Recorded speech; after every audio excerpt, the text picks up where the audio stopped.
Pangulong Bongbong Marcos, mga sangkay, inabot po ng sermon. Sinermonan po ni Senator Lacson. Well, pag-usapan po natin ito.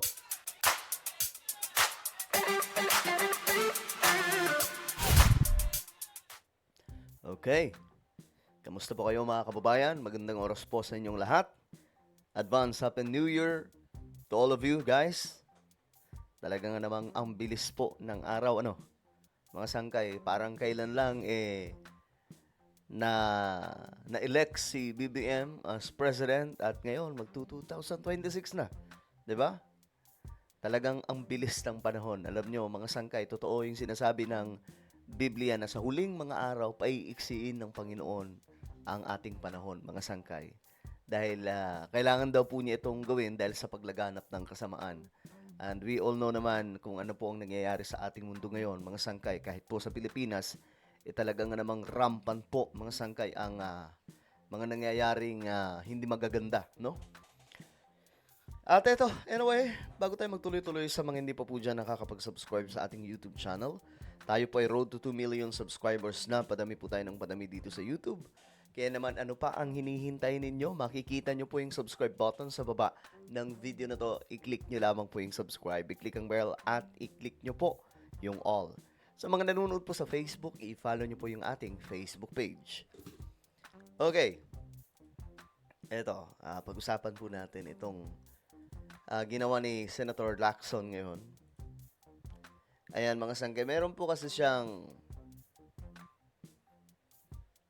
banat, no? Parang sermon kay PBBM. Sabi dito, Ping Lacson, huwag makialam sa baha. Scam probe. Sabi ni Senator Lacson, wala tayong magagawa, malapit sa'yo. Pero gumawa ng kasalanan at sa taong bayan, panagutin mo. Dapat mag-hands off na siya pagdating sa investigation. Ipaubaya na lang ito sa mga nag-iimbestiga. Kasi kung hindi, makwe-question eh. O ito po yung pasaring ni Senator Lacson. Mga sangkay, basahin po natin yung buong ulat tungkol po dito. Nananawagan sa Senate President Ping Lacson, pro tempore Panfilo Lacson, kay Pangulong Ferdinand Bongbong Marcos Jr. na huwag nang makialam sa investigasyon sa mga anomalya sa flood control project ng Department of Public Works and Highways. Sinabi ito ni Lacson nang matanong sa radio interview kung naniniwala siyang selective ang administration or Administrasyong Marcos sa mga dapat imbestigahan at makasuhan sa flood control scandal. Sagot ni Lacson, mga sangkay, honestly, meron. Siyempre, hindi mo rin maiaalis, pero dapat makapag-discern mabuti ang Pangulo, maski malapit sa'yo. Alam nyo, mga sangkay, itong si Senator Panfilo Lacson, kahit papano, mga sangkay, nakikita po natin yung pagiging pagiging gitna, no? Kasi hindi po siya, di ba nga, napagkakamalan po siyang loyalista ni BBM, tuta ni BBM, mga sangkay. Pero, tingnan nyo mga sangkay yung kanyang mga statement. Hindi, makikita nyo mga sangkay na ang gusto niya mangyari, malaman yung totoo dito. Malalaman mo kapag yung isang kapag panatiko. Kapag panatiko, mga sangkay, talagang makikipag-anuhan yan. Bardagulan yan kahit kahit may nakikita ng hindi maganda. No? Dito, nire-remind lang po niya si BBM na kasi may mga malalapit daw ngayon mga sangkay. Bukod to kay Martin Romualdez, mayroon pa po. Yung ilan sa mga opisyal na nakita po sa listahan ng Cabral Files, ilan lang po yun sa mga nag-leak, mga sangkay, naroon. Mga tauhan po ni PBBM. Kaya't mga sangkay, dito pinapaalala ni Senator Lacson na hayaan na mag-proceed yung sistema ng investigasyon. Nang sa ganun, magkaalaman na. Hindi binanggit ng senador kung sino ang tinutukoy nitong malapit kay Pangulong Marcos pero hindi lingid sa publiko na ang pinsan nitong si dating Speaker Martin Romualdez ay sangkot sa umano'y insertion at kickback sa mga infrastructure project ng DPWH. Okay, speaking of Martin Romualdez, alam nyo mga sangkay, kung ako tatanungin, malaki ang involvement dito ni Speaker. Siya nga po yung Speaker. Hindi naman po pwedeng sabihin natin tanga-tanga siya kasi hindi niya alam yung mga nangyayari. Di ba nga, noon pa po, sinasabi na po yan mga sangkay na meron nga daw pong kababalaghan na nangyayari sa Kongreso. At ito na nga po, naglitawan na, totoo nga mga sangkay. Yung flood control projects, actually, hindi lamang po ito flood control, marami pa pong iba, nagkabistuhan. So, kung sasabihin natin na hindi involved si common sense lang Martin Romualdez, ewan ko kung anong naiisip ninyo.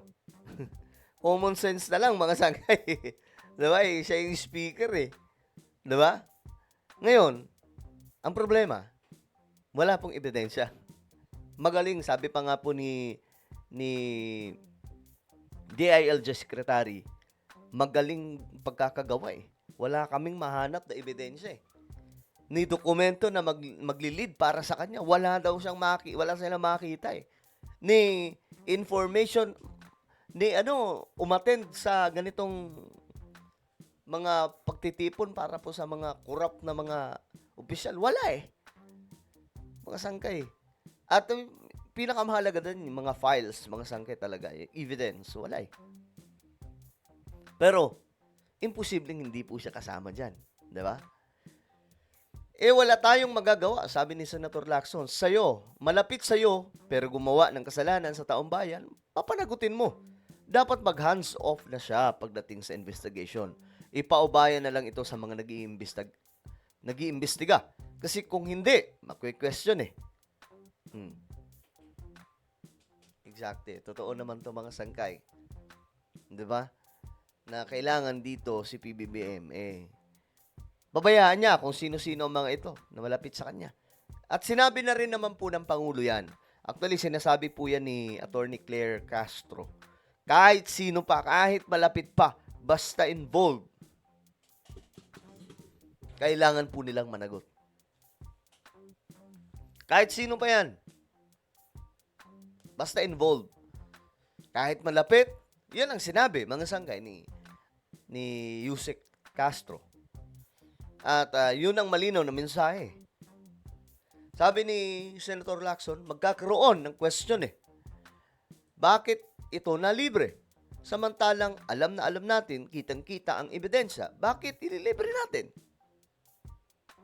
Totoo naman, mga sangka, di ba? Kaya hindi po pwede talaga na mayroon po ditong exempted.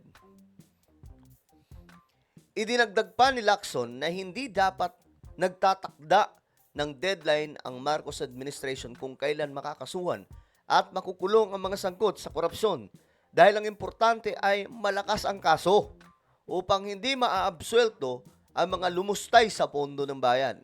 Totoo yan, mga sangkay. Totoo yan, sinasabi ni Senator Lacson. Dapat talaga, hindi na po naglalabas po ng deadline. Kumbaga ito, basta maraming makukulong. Kasi pagka ganun, mga sangkay, mamadaliin yung ebidensya, yung kaso. Papaano kung ampaw yung kaso? Mababaw lang. Hindi ang mangyayari. Makakalusot. Hindi po ba? Hindi ako naniniwala sa deadline Reasonable time. Basta't sigurado lang. Okay lang na medyo maantala, pero inip na yung mga kababayan natin Dahil nakita na nila yung mga ebidensya sa Blue Ribbon. Nakita nila ebidensya sa mga pahayag sa media. Kita naman ang mga ebidensya Although, pagdating sa korte, iba ang labanan. Hindi labanan ang perception iyon, labanan ng ebidensya yan. Totoo yan, mga sangkay. Ebidensya ang dyan. Mag-aanuhan yan. Magsasalpukan dyan yung ebidensya. Hindi kasi po pwedeng opinion opinion ng ganito matindi. Hindi pwede. Kagaya ng kay Martin Romualdez. Sabi ng mga DDS, sangkot. patunayan. Ganun lang kadali. Hanapan nyo ng ebidensya. Diba? Total, galit na galit kayo kay Romualdez. Hanapan ninyo. Pare-parehas naman tayo nagke-question dyan. Diba? Hanapan ninyo. At kung may maipresenta kayong ebidensya, ibigay nyo sa korte. Kasuhan ninyo. Kasi doon magkakaalaman eh. Pero kung hanggang opinion lang kayo, hanggang sabi lang kayo na, hindi, ganito si Romualdez. Wala kasi yan. Walang mangyayari dyan eh. Lahat naman tayo pwedeng magsabi na, oh, baka si ganito involved. Si ganito involved. Ang tanong, asan ang ebidensya? Di ba? So siguro ito rin ang tinutumbok ng ombudsman na sinisigurado nila yung certainly ng conviction. Hindi yung para makulong lang pagkatapos maa-acquit din.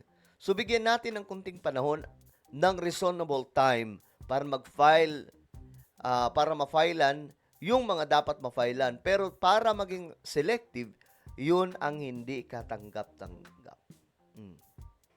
So ano po ang inyong opinion tungkol po dito? Comment down below. Meron po tayong YouTube channel, Sangkay Revelation. Hanapin niyo po ito ngayon sa YouTube. Kapag nakita niyo na, i-click niyo po yung subscribe, i-click ang bell, at i-click niyo po yung all. Ako na po ay magpapaalam. Mag-iingat pong lahat. God bless everyone.